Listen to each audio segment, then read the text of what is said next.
लिए कर रहे हैं, पूरी मानव जाति के लिए कर रहे हैं, वो अपने लिए कुछ नहीं कर रहे हैं। आपको ये अनुभव में ये भी सुनने को मिलेगा, कई अनुभव आपको ऐसे। मैं आपको सीडी दूंगी, आपके पास समय होगा तो वो सीडी देखिएगा। वो सीडी में आपको पता चलेगा कि बापू के साधकों को कितने विशेष तरह के अनुभव हुए और हो रहे हैं। उन्हें चमत्कार कहें या क्या कहें, प्रसाद कहें, जो भी है उन्हें मिल रहा है, तभी तो वो बापू के पास दौड़ दौड़ के आते हैं। अरे जिस जगह से बापू की गाड़ी भी निकलती है ना, वहाँ की मिट्टी भी लोग उठा करके सर पे लगाते हैं और घर में ले जाके तिजोरी में रखते हैं। क्या वो पागल है? ये 4-5 आदमी इतने समझदार हैं। और 2 साल से बोला जा रहा है कि बापू सेक्स करते हैं, लड़की ढूंढते हैं। 2 साल से लड़की मिल क्यों नहीं रही उन्हें? 5 लाख रुपए देने पड़ रहे हैं उस लड़की को कि तुमसे ये शब्द बोलो। जिसके साथ होता है उसे पैसे देने पड़ते हैं, वो तो सड़क पे भागता और बोलता है। आज तक तो नहीं मिला, फिर 5 लाख रुपए मैनेज करने की क्या ज़रूरत थी? पहली बात बता दूं, 1275 के आसपास हमारी समितियां हैं और अब हर समिति एक्टिवेट हो गई है। हर समिति की तरफ से लोग आ रहे हैं अनशन धरना करने के लिए। और ये यही नहीं होगा, ये थ्रू आउट वर्ल्ड होगा। ये अब शुरू हो चुका है। आज 13,000 लोग इलाहाबाद में एक रैली निकाल रहे हैं, सिर्फ इसीलिए कि बापू के खिलाफ जो कुप्रचार चल रहा है उसको या तो रोको या उसका पर्दाफाश करो। और पूरे वर्ल्ड में ये समितियां, 1275 समितियां, और हर समिति में अपने आप ही काम शुरू हो गया है। अनशन पे थ्रू आउट वर्ल्ड लोग बैठना शुरू कर गए हैं। ये जो 3 लोग अहमदाबाद में बैठे हैं, संदेश के ऑफिस के सामने बैठे हैं। एक व्यक्ति का नाम है रामचंद्र भट्ट, भाई शंकर पुरोहित दूसरे व्यक्ति हैं, बुजुर्ग हैं। ये सगवाड़ा डिस्ट्रिक्ट से हैं, डूंगरपुर के हैं, राजस्थान से आए हैं। ये भी अनशन पे बैठे हैं। 11 नवंबर रात 10 बजे से बैठे हैं।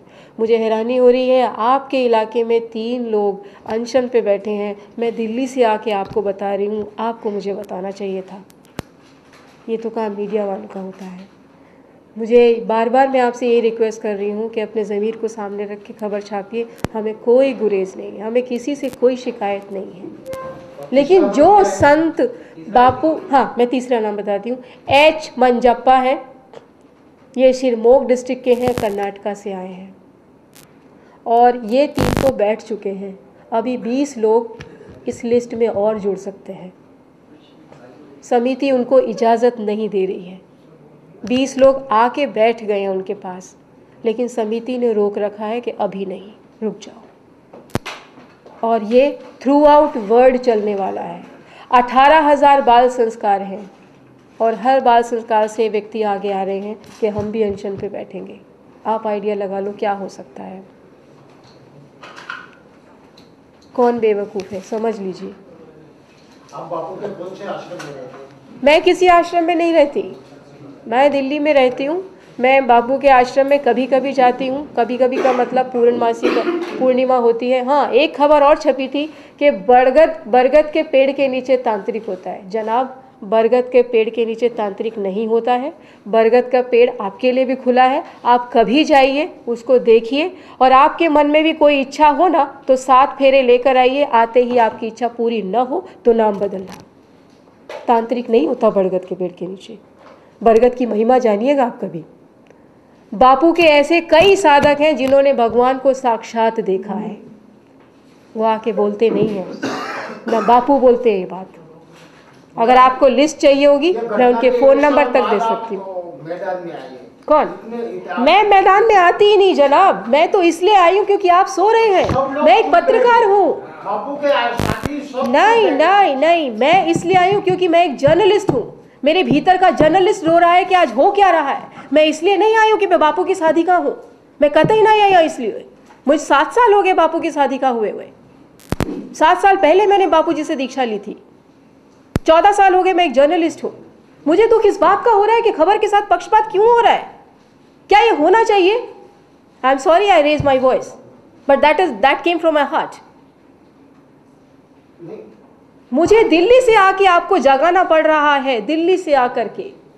मगर 1 साल तक बापू का इतना नेटवर्क चुप क्यों बैठा? बापू का कोई नेटवर्क नहीं है। हम सब बापू के नेटवर्क हैं। बापू नेटवर्क नहीं बनाते। बापू सिर्फ सत्संग करते हैं। वो नेटवर्क बनाने के लिए थोड़ी बाजार में आते हैं। वो सिर्फ सत्संग करते हैं, सत्संग में कोई भी आए, कोई भी बैठे, कोई भी जाए, उनको इससे कोई मतलब नहीं है नेटवर्क बनाए। लेकिन सत्संग तो कभी भी कहीं भी हो सकता है, आश्रम होना जरूरी नहीं है। हाँ, तो सत्संग तो कहीं भी होता है, बिल्कुल होता है। तो सभी जगह आश्रम बना है। आश्रम तो देखिए इसलिए बना है कि लोग आते हैं, उनकी कुछ इच्छाएं होती हैं, वो अपने बापू को माथा टेकते हैं, बापू के दर्शन करते हैं, इसलिए आश्रम बना है। अगर आप खुद ही सोचिए, आपके घर 100 लोग आ जाएं तो उन्हें बैठने के लिए कहीं तो आसन देंगे आप, और बापू के तो करोड़ों लोग आते हैं, हर सत्संग में लाखों लोग की भीड़ होती है। हमको दुख हुआ, हम आए, और हमें जब स्टिंग हाथ में लगी तो वो स्टिंग आपको दिखाने के लिए आए हैं। वो स्टिंग हमें पहले हाथ में नहीं लगी थी तो हम आपसे नहीं मिले थे।